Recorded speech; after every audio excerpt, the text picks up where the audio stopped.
Rádio Rio de Janeiro, a emissora da Fraternidade, passa a apresentar Luz na Penumbra, programa que leva ao seu coração a mensagem da doutrina espírita.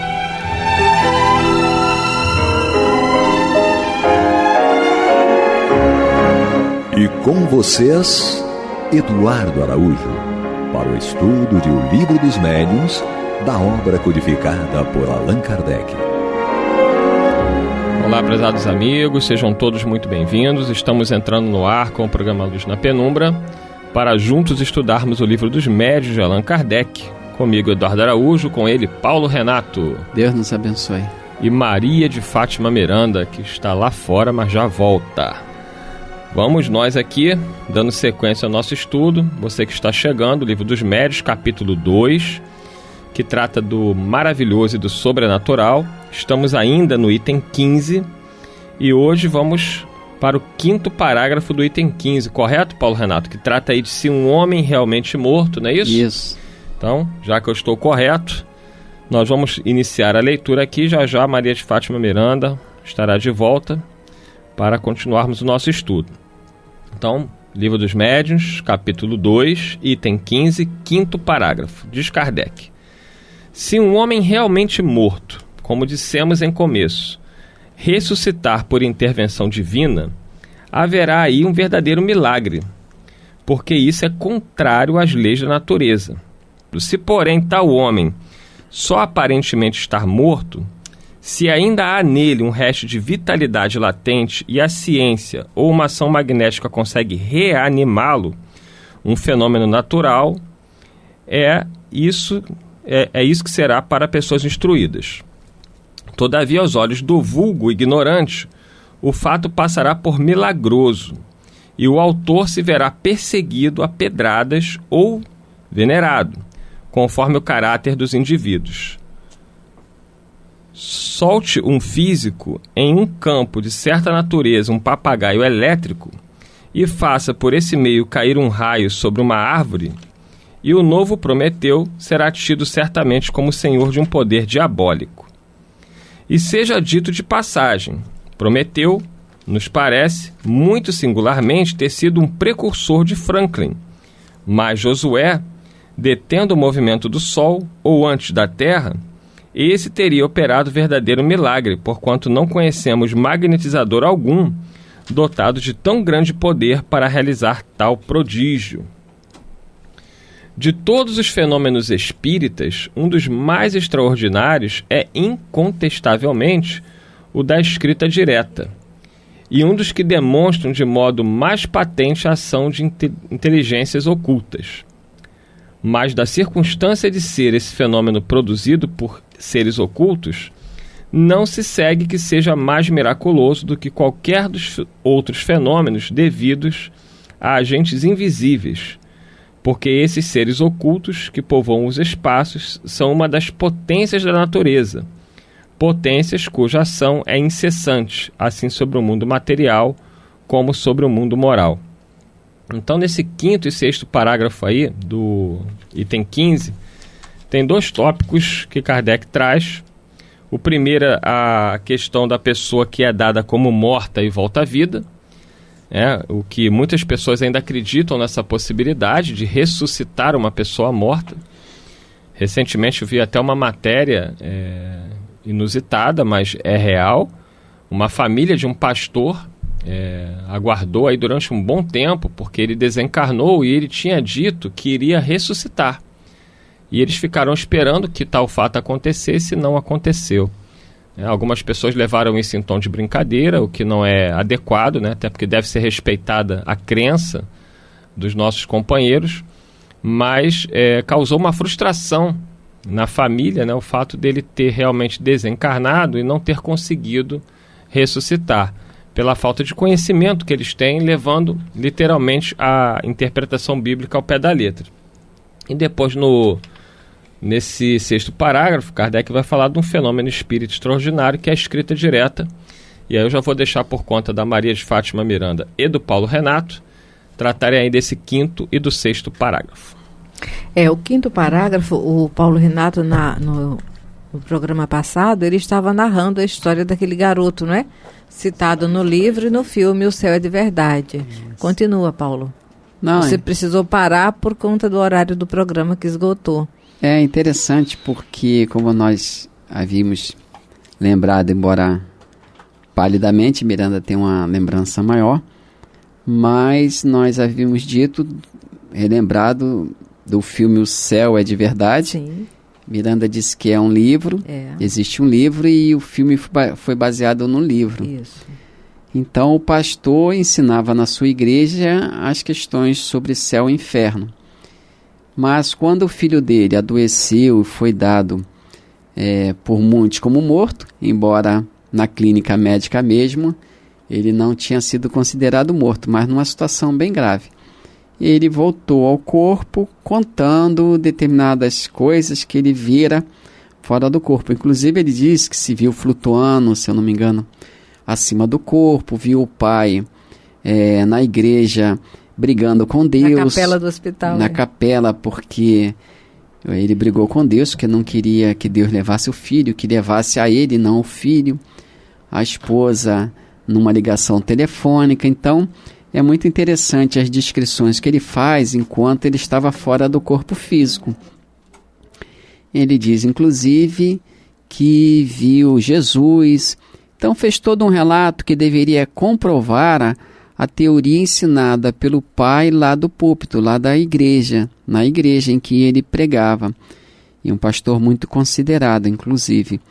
Mas quando o pai, reticencioso ainda, fala das visões do filho durante aquele momento lá da cirurgia, as pessoas ficam descrentes. A primeira pergunta que fizeram foi se o filho tinha morrido. E ele disse que não, o filho não tinha morrido. Os médicos ainda estavam cuidando dele e ele estava ali vivo ainda, com os cuidados necessários pela dificuldade da situação, mas ele estava vivo. E como ele falou que o filho não havia morrido, houve uma rejeição por parte da igreja, porque eles não admitiam, pelo seu grau de compreensão dos ensinos de Jesus, eles não admitiam que uma pessoa pudesse ir ao céu e de lá voltar sem ter morrido. Naturalmente, eles tinham como base desses conceitos a doutrina, o ensinamento que consta no Evangelho de Jesus sobre Lázaro, que no entendimento de muitos, Lázaro havia morrido e já há algum tempo, alguns dias, e Jesus o trouxe de volta à vida. Então, a nossa compreensão sobre a questão de vida e de morte, ainda, repito, é muito superficial, muito pálida, e muitas vezes consideramos milagre tão somente essa visão de vida e de morte. Se a pessoa morre, é considerada morta dentro dos conhecimentos atuais, né? Em qualquer tempo, esses atuais aí. Se a pessoa é considerada morta e volta à vida, isso é milagre. Se ela não estava morta, então não se pode admitir que ela tenha ido aos céus. Embora o próprio ensino do Evangelho nos fala sobre o apóstolo da gentilidade, que é Paulo de Tarso. Paulo de Tarso, certa feita, descreveu um fenômeno ocorrido com ele mesmo dentro dessa visão de céu, que ele disse mais ou menos o seguinte: conheço um homem, falava dele mesmo, há 14 anos, se num corpo não sei, se fora do corpo não sei, mas que foi elevado ao terceiro céu. Então, Paulo de Tarso descreve a situação espiritual dele, essa estada dele no mundo espiritual, quando ele encontra com a sua noiva desencarnada, Abigail, e com a sua vítima, entre aspas, Estevão. Então ele vai àquelas regiões de maior beleza do mundo espiritual, e lá ele considera aquela região como se fosse o céu, dentro da sua compreensão do momento. Então ele fala, o Evangelho tem essa citação. Então, se as pessoas tivessem atentado para esse fato evangélico, poderiam com mais calma, com mais suavidade, digamos, compreender a narrativa do menino que disse ter ido ao céu sem ter morrido. Era só fazer a comparação entre aquilo que o menino falava e o texto evangélico. Mas muitas vezes nós não atentamos, não conseguimos fazer essa associação, porque o nosso estudo, nossa compreensão do Evangelho de Jesus não tem se fixado muito em nossa memória e em nosso coração.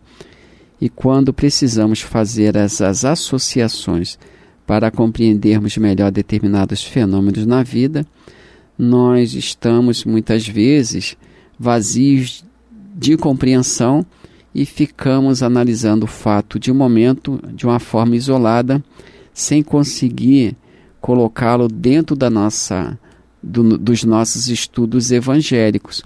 Então, por isso que Kardec falava dessa necessidade, repetimos sempre, do estudo da doutrina espírita e dos fatos que ela admite, não daqueles fatos que são considerados do charlatanismo, próprios do charlatanismo, do embuste, mas os fatos verdadeiros que são verificáveis com todas as suas minúcias, com todos os seus detalhes.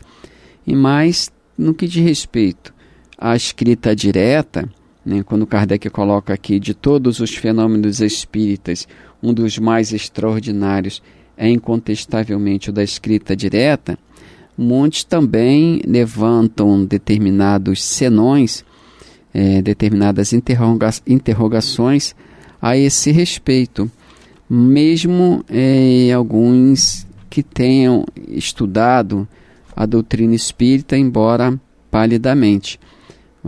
Nós falamos novamente, e inclusive para nós mesmos, dessa necessidade de estar sempre raciocinando sobre aquilo que nós já conhecemos, de forma que possamos ampliar cada dia mais a nossa compreensão. Mas nesse sentido, nós temos da escrita direta, que muitos também estranham, repito, nós temos no Antigo Testamento, considerado Antigo Testamento, nós temos uma situação lá bem peculiar, bem própria para o nosso exemplo, que é Daniel, no livro de Daniel, no capítulo 5, quando nós temos lá descrito aquele fenômeno de escrita direta na parede, quando o filho de Nabucodonosor, Baltazar ou Belsazar, quando ele recolhe os utensílios de prata, de ouro que o pai Nabucodonosor havia tirado do templo de Jerusalém. Ele recolhe aqueles utensílios e dá para os seus convidados, em torno de 1000, me parece, para se servirem neles.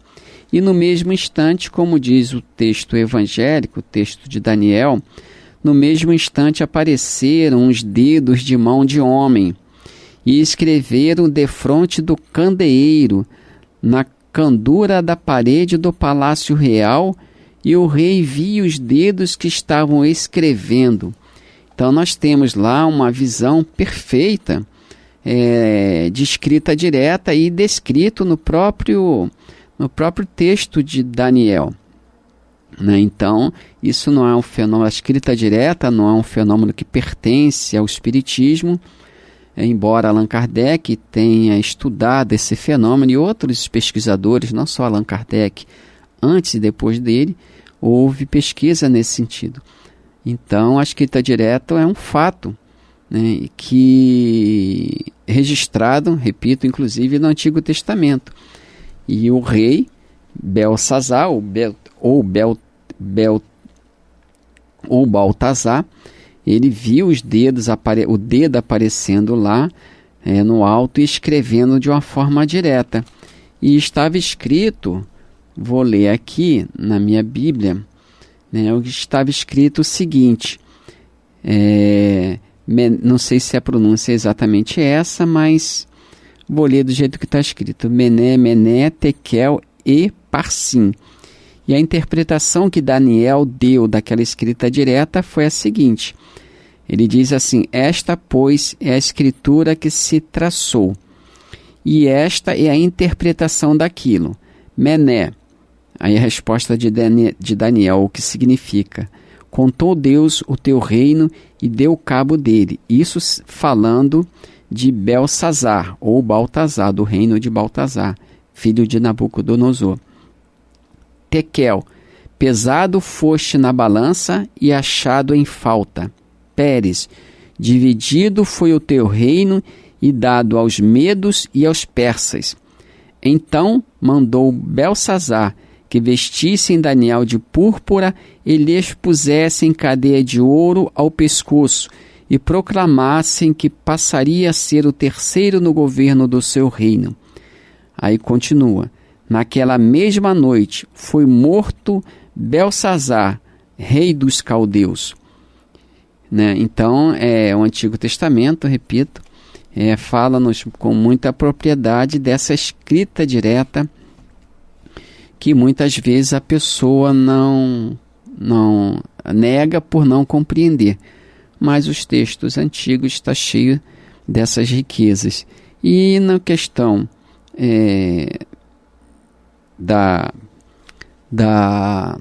dos fenômenos, muitas vezes que se tem como considerado como morte, uma pessoa morta realmente, classificada pela ciência como morta, nós lembramos que nos tempos antigos a avaliação sobre vida e sobre morte era também muito restrita, muito acanhada, devido ao nível de conhecimento e da instrumentação que os médicos se serviam. Muita gente, com certeza, foi enterrada viva porque fora considerada morta, porque a instrumentação da época não permitia uma verificação mais adequada. De uma forma geral, pensava-se que quando o coração parasse de bater, a pessoa estava morta. Hoje em dia, quando o coração para de bater, as pessoas fazem lá os procedimentos médicos apropriados e a pessoa volta, entre aspas, volta à vida. Mas nos tempos antigos isso não era permitido. Hoje nós temos lá aí os aparelhos de instrumentação cerebral, que mede as ondas cerebrais, permitindo maior precisão no sentido da afirmação se a pessoa está viva ou está morta. Mas nesse sentido nós temos também, no Livro dos Espíritos, Kardec levantou essa questão, a questão 422, inicia uma série de outras questões que fala sobre catalepsia, letargia e mortes aparentes. Então, quando se fala que uma pessoa está morta, quando se falava, que é o caso de Lázaro, repito, que foi considerado morto e por milagre Jesus o trouxe à vida, muitas vezes essa visão é um tanto quanto superficial e baseada nos conhecimentos, repito também, da época em que o fato se dá. Mas Kardec levanta essas questões de vida e de morte com explicações dos benfeitores. E ele fala assim: na letargia pode o espírito separar-se inteiramente do corpo, de modo a imprimir-lhe todas as aparências da morte e voltar depois a habitá-lo? Os espíritos responderam: na letargia o corpo não está morto, porquanto há funções que continuam a executar-se. Sua vitalidade se encontra em estado latente, como na crisálida, porém não aniquilada. Quer dizer, na letargia, a pessoa tem a aparência da morte, mas clinicamente, digamos, ela não está morta, porque, como disseram os espíritos Allan Kardec, a vida está em estado latente na pessoa. E ele continua: ora, enquanto o corpo vive, o espírito se lhe acha ligado. Em se rompendo por efeito da morte real e pela desagregação dos órgãos, os laços que prendem um ao outro integral se torna a separação, e o espírito não volta mais ao seu envoltório. Desde que um homem aparentemente morto volve à vida, é que não era completa a morte. E ele vem aqui em outras questões, explicando essa questão de letargia, catalepsia, né? Na questão 424, ele vem, num comentário de próprio Allan Kardec, ele vem falando sobre o que é a letargia, o que é a catalepsia. Então, hoje a ciência avançou muito nos seus conhecimentos e, naturalmente, repetimos, o avanço da tecnologia, a melhora na instrumentação médica, tem dado aos médicos uma melhor condição para estabelecer essa questão de vida e de morte, de forma até que possa ser utilizado alguns órgãos para transplante, doação. Hoje nós conhecemos muito bem essa questão, todos nós, né, da doação de órgãos, e isso, na verdade, é graças a essa maior precisão que os médicos têm para estabelecer, para dizer se a pessoa pode volver ao corpo físico, pode volver à vida, como se diz, ou não, quer dizer, se ela está clinicamente morta ou não. Então, uma coisa, o transplante, a doação de órgãos está ligada a ela, a essa questão da determinação da vida e da morte, de uma forma muito direta, e repetimos, se a pessoa volta à vida, ela na verdade não tinha morrido, no sentido clássico da palavra. No item 6, que ele vai falar justamente desses fenômenos, né, da escrita direta, da voz direta, né, que são fenômenos espíritas que nós não, incontestavelmente, marca a presença de uma outra inteligência ali. Isso mesmo. Nós temos os fenômenos ditos espíritas, mas são fenômenos, repetimos, que se encontram no próprio Antigo Testamento. Esses fenômenos se deram à época de Kardec, se deram antes, se dão hoje, talvez com Moisés, né? Com Moisés especialmente, né? Jeremias, né? Joel, o profeta Joel, e tantos outros. Quer dizer, o Antigo, chamado Antigo e Novo Testamento, está cheio desses fatos considerados miraculosos ou milagrosos, desses fatos estranhos ao conhecimento de quem não se apropria, digamos, dos estudos afins, né, dos estudos que poderiam trazer um esclarecimento maior.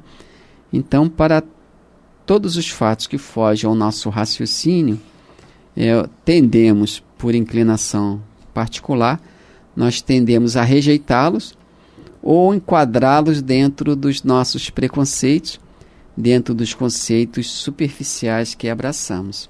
Concluímos então, né, agradecendo a Jesus, e que Deus nos conduza.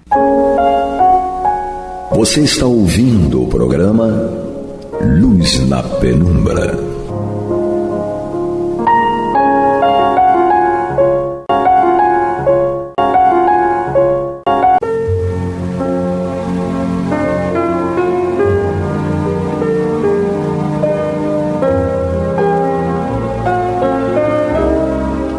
Rádio Rio de Janeiro está levando ao seu lar e ao seu coração a mensagem consoladora da doutrina espírita, através do programa Luz na Penumbra.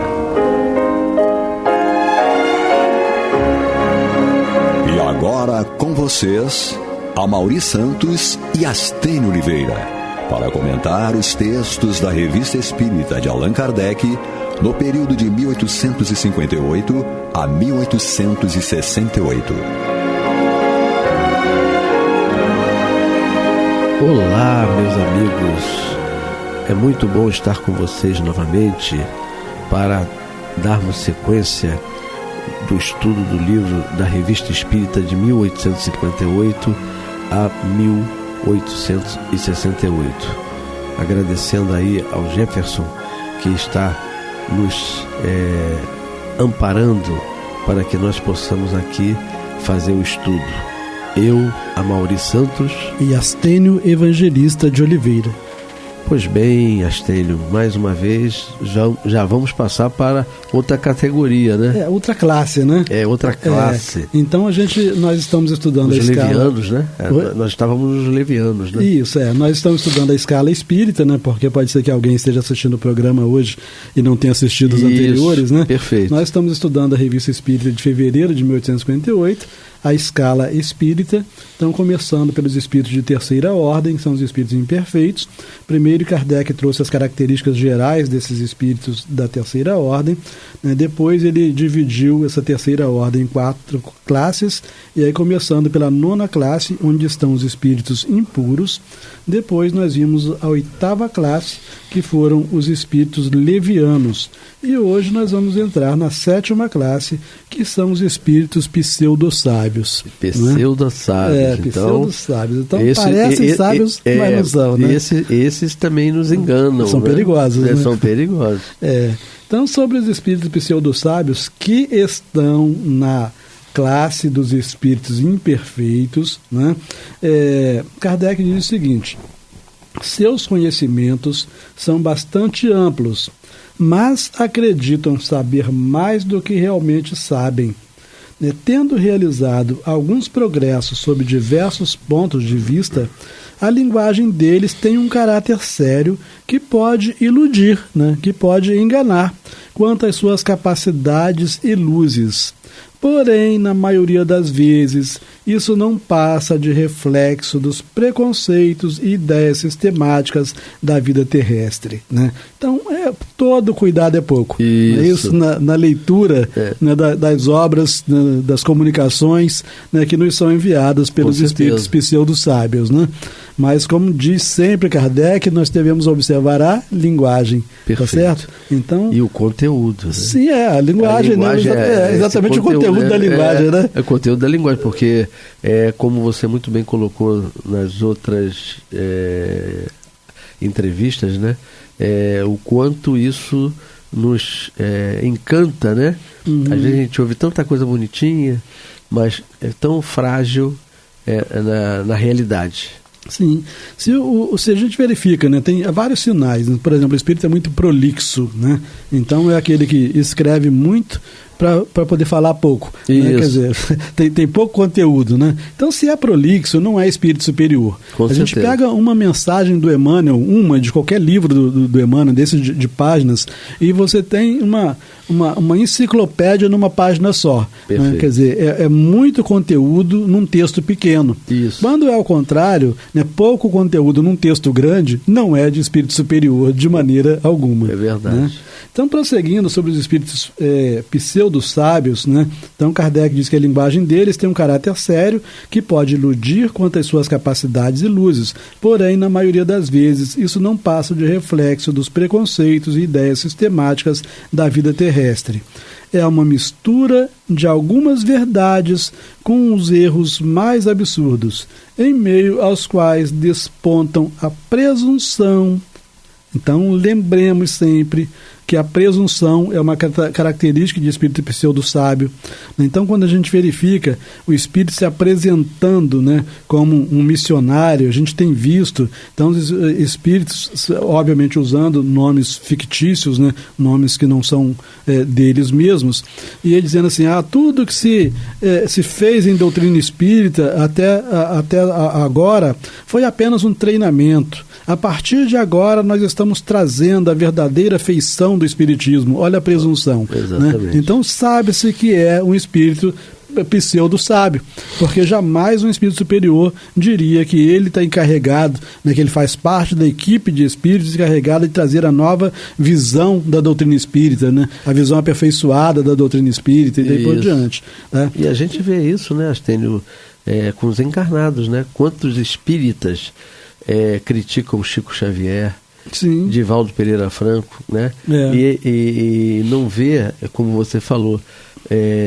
a profundidade dos escritos de Emmanuel, Joana de Ângeles. Então não vê essa profundidade. Sim, é muito pelo contrário. Eles consideram até que é um defeito, né? O espírito ser, como poderíamos dizer assim, orientado pelo Evangelho, eles consideram um defeito, consideram uma fraqueza. Né? Então o Emmanuel não é um espírito superior, segundo alguns, porque é muito apegado ao Evangelho. Né? Imagina se não fosse. Né? Quer dizer, como se ser apegado ao Evangelho fosse um defeito, né?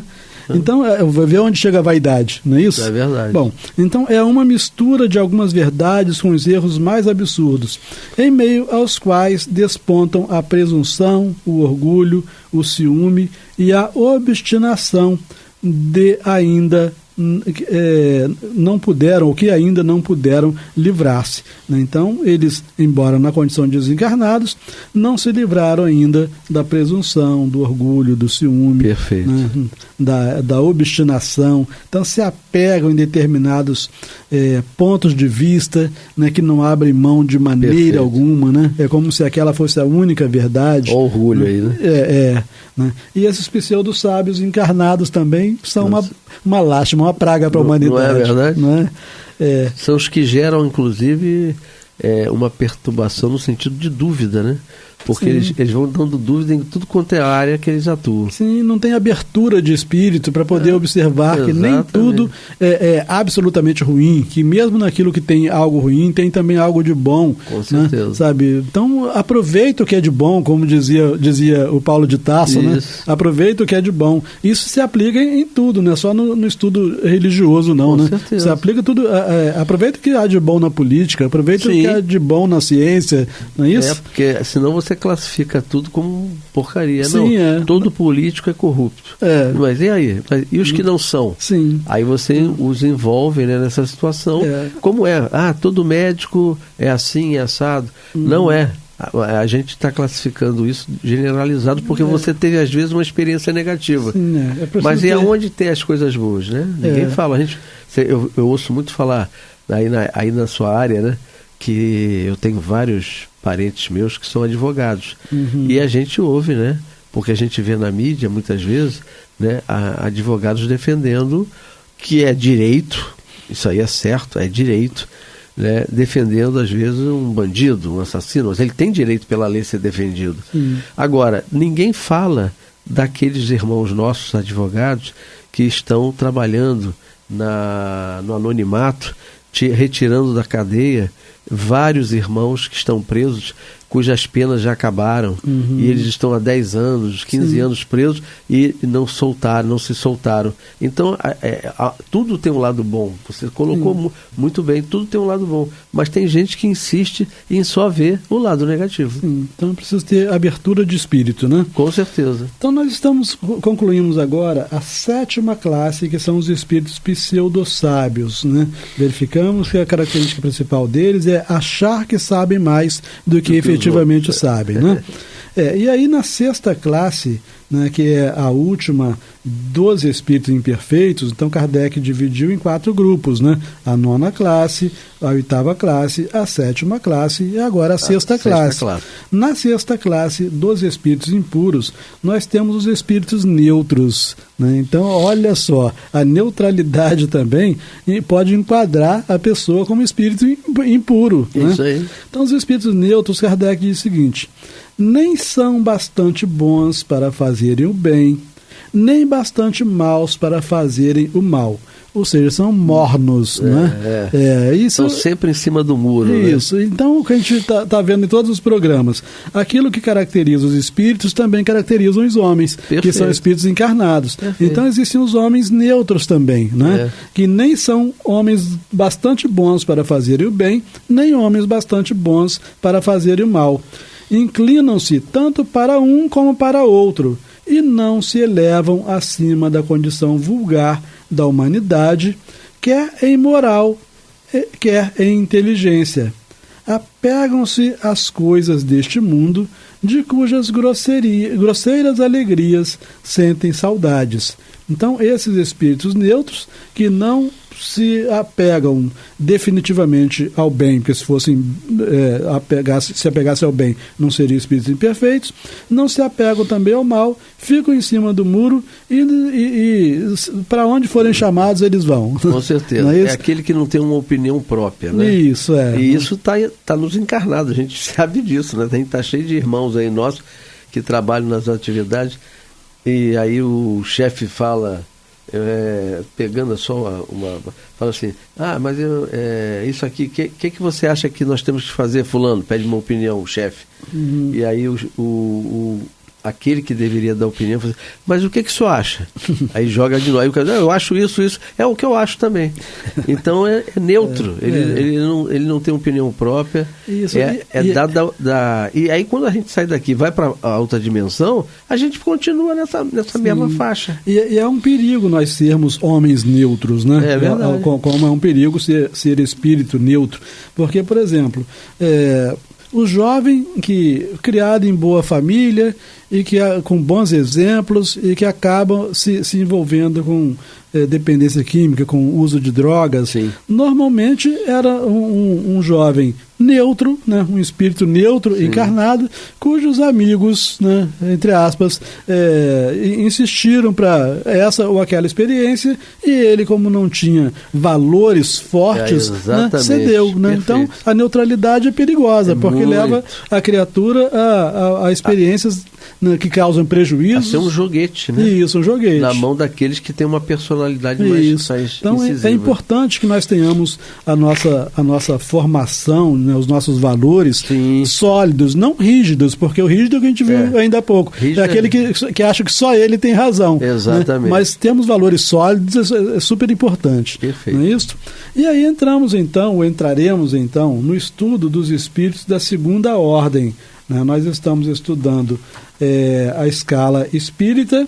Começamos pela terceira ordem, que são os espíritos imperfeitos, subdivididos em 4 classes, e agora entramos nos espíritos da segunda ordem, que são os espíritos bons. E, como nós vamos ver mais à frente, também esses Kardec dividiu em 4 grupos, ou em 4 classes. Né? Mas ele começa, como sempre, com as características gerais. Então, sim, do mesmo modo que ele trouxe as características gerais dos espíritos imperfeitos, agora ele está trazendo as características gerais dos espíritos bons. Então, mais uma vez, Amaury, vamos ver se a gente se enquadra em alguma. Né? Se está melhor aqui do que lá. Vamos ver. Não é isso? Então, como espíritos bons, ele diz, nas características gerais, ele nos fala o seguinte: predominância do espírito sobre a matéria. Então, obviamente, mais uma vez, ele está se referindo a valores, né? Uhum. Então, predominância dos valores espirituais sobre os valores materiais. Desejo do bem. Então, uma das características dos espíritos bons é o desejo do bem. Desejo do bem, obviamente, não está dizendo que ele sempre esteja em todas as situações somente realizando o bem, mas ele já tem uma boa dose de desejo do bem. Já que tem a semente, isso, né? Que não está presente lá nos espíritos imperfeitos, tá certo? Então, parece que a gente está mais nesse aqui, né, Amaury? Do que no imperfeito. Eu acho que a gente já começou a vislumbrar uma luz na escuridão. Parece que já dá para a gente dizer que a gente está entre os espíritos bons. Nós estamos nessa luz da penumbra. Então, assim, predominância do espírito sobre a matéria, desejo do bem, suas qualidades e poderes para o bem estão em relação com o grau de adiantamento que hajam alcançado. Uns têm ciência, outros a sabedoria e a bondade. Então nós teremos espíritos bons que se qualificam mais, né, pela ciência, outros pela sabedoria e pela bondade. E nós estamos vendo que os seus poderes também variam de acordo com o seu grau de adiantamento, porque não é por serem espíritos bons que estão todos no mesmo grau de adiantamento. Então nós verificamos nas obras de André Luiz, nas obras de Manuel Filomeno de Miranda, muitas das vezes é preciso que um determinado espírito, um determinado instrutor, por exemplo, que é o que se vê nas obras do André Luiz, que ele interfira, porque só ele tem as qualidades necessárias para resolver aquele tipo de problema. Perfeito. Né? Pela bondade, né? Ele adquiriu poderes em razão das suas qualidades. Né? Então só ele tem força suficiente para resolver um determinado problema. Então, assim, os mais adiantados aliam o saber às qualidades morais. Então esse é o ponto ideal, né? Saber e qualidades morais. Não estando ainda completamente desmaterializados, então os espíritos bons não estão ainda completamente desmaterializados. Conservam mais ou menos, segundo sua categoria, os traços da existência corpórea. Então eles não estão ainda purificados, né? Ainda tem lá algum defeitinho, né, da sua experiência material. Com certeza. Então os traços da existência corpórea, quer na linguagem, quer nos hábitos, entre os quais se encontram mesmo algumas de suas manias. De outro modo, seriam espíritos perfeitos. Então, se eles não tivessem mais, né, esses traços da existência corpórea, né, se eles não tivessem hábitos, né, impróprios à pureza espiritual, eles seriam espíritos perfeitos. Então, compreendem os espíritos bons, compreendem Deus e o infinito. A gente se lembra que lá nos espíritos imperfeitos, eles tinham uma intuição de Deus, né, mas não a compreensão de Deus. Né? Aqui nos espíritos bons, eles têm a compreensão de Deus. Então compreendem Deus e o infinito. E já gozam da felicidade dos bons. Então os espíritos bons já gozam da felicidade dos bons. São felizes pelo bem que fazem. Então, enquanto os espíritos inferiores, pelo menos aqueles mais, né, que o Kardec colocou como impuros, sentem alegria no mal que fazem, e esses aqui sentem alegria no bem que fazem. Né? Então, como espíritos sugerem, deixa eu voltar aqui um pouquinho, fala assim, compreendem Deus e o infinito e já gozam da felicidade dos bons. São felizes pelo bem que fazem e pelo mal que impedem. Então ficam felizes também pelo mal que eles impedem que se dê. O amor que os une é para eles fonte de inefável ventura, não se alterando nem pela inveja, nem pelos remorsos, nem por nenhuma das más paixões que constituem o tormento dos espíritos imperfeitos. Mas todos ainda têm de passar por provas até que atinjam a perfeição absoluta.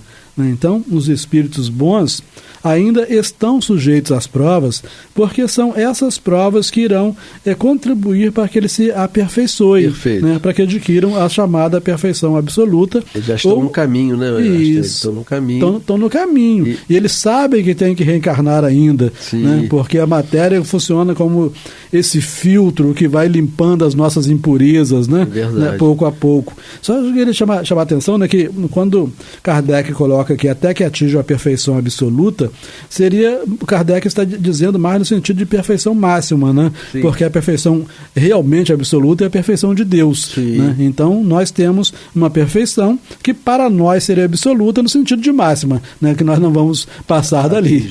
Não é isso? Bom, então, mas todos ainda têm de passar por provas até que atinjam a perfeição absoluta.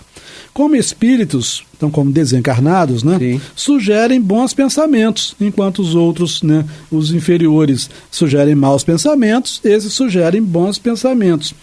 Desviam os homens do caminho do mal, protegem na vida os que se tornam dignos dessa proteção e neutralizam a influência dos espíritos imperfeitos sobre aqueles que não comprazem em sofrê-la. Gente, isso aqui é muito importante, né? Esse parágrafo, né? Porque, eu vou até repetir o parágrafo, ele fala assim, ó, como espíritos, ele está se referindo aos espíritos bons, sugerem bons pensamentos, desviam os homens do caminho do mal, protegem na vida os que se tornam dignos dessa proteção, então não protegem todos, mas apenas os que se tornam dignos da proteção, e neutralizam a influência dos espíritos imperfeitos sobre aqueles que não se comprazem em sofrer a influência dos espíritos imperfeitos. Então, é preciso que nós tenhamos qualidades que atraiam os espíritos bons na nossa direção. Né? Se eles verificam que nós somos criaturas vulgares, que nós somos criaturas desonestas, enfim, que nós alimentamos vícios, né? Eles não se preocupam, não vão gastar o tempo deles. A energia deles isso, com né? esse tipo de pessoas. Isso, mas pelo contrário, né, de outro modo, né, se eles identificam homens que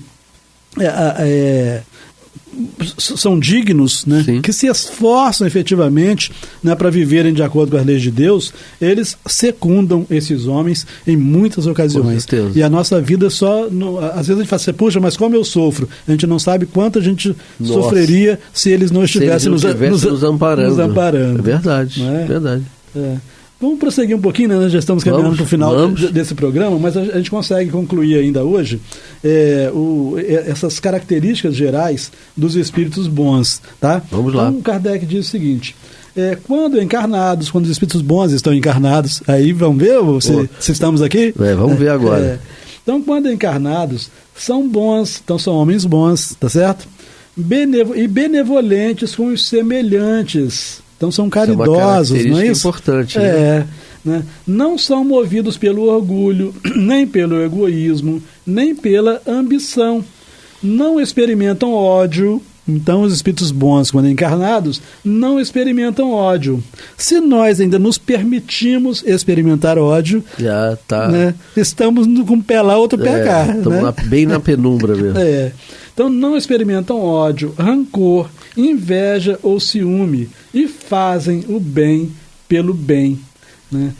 Isso aí, a gente lembra, né, que se diz que quem quer conhecer alguém, dê poder a esse alguém. Com certeza, né? A frase certa. Isso se aplica em doutrina espírita também. Né? Passa a ser diretor, passa a ser presidente, etc. Aí a gente vai ver quem é. Quando a gente aprendeu com Jesus que o maior no reino de Deus é aquele que se faz o menor entre os homens, aquele que se transforma em servo de todos. Né? Perfeito. Então, quanto maior a nossa responsabilidade na organização de um centro espírita, mais serviçais nós devemos ser. Né? Mas aí, você quer contar? Não, aproveitando, o próprio Cristo fez isso, né? Sim. Que era o que veio dar o exemplo, lavou os pés dos apóstolos. Foi nesse momento em que ele lavou os pés dos discípulos que ele deu esse ensino, né, que o maior no reino de Deus é aquele que se faz o menor entre os homens, que se transforma em servos de todos. E aí, concluindo aqui o nosso estudo das características gerais dos espíritos bons ou de segunda ordem, né, Kardec diz o seguinte: a esta ordem pertencem os espíritos designados nas crenças vulgares pelos nomes de bons gênios, gênios protetores, espíritos do bem. Então eles também já foram identificados pela humanidade ao longo do tempo. Né? Em épocas de superstições e de ignorância, foram considerados como divindades benfazejas. Né? Então, como os espíritos imperfeitos foram identificados como demônios, etc., ou os outros, né, foram identificados como trasgos, enfim, né? Esses aqui foram identificados como divindades benfazejas. E aí Kardec, então, vai dividir esses espíritos bons também em 4 grupos principais, que nós vamos ver no nosso próximo programa. Então estamos aí, meus irmãos, encerrando mais uma vez, agradecendo ao Jefferson pelo trabalho maravilhoso que ele faz em nos auxiliar. Eu, Amaury Santos e Astênio Evangelista de Oliveira.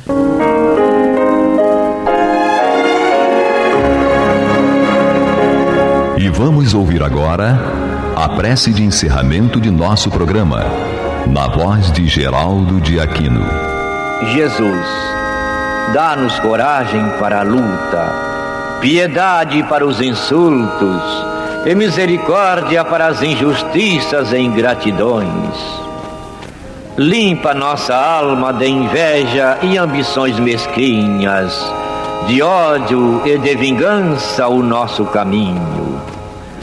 E que dentro em pouco, ao recolher-nos de novo ao calor do nosso leito, para que o sono nos dê a paz e o esquecimento das tristezas humanas, possamos sentir, Senhor, no mais íntimo de nosso ser, a doçura indefinível do Teu amor e a grandeza incomparável da Tua divina presença. Que assim seja.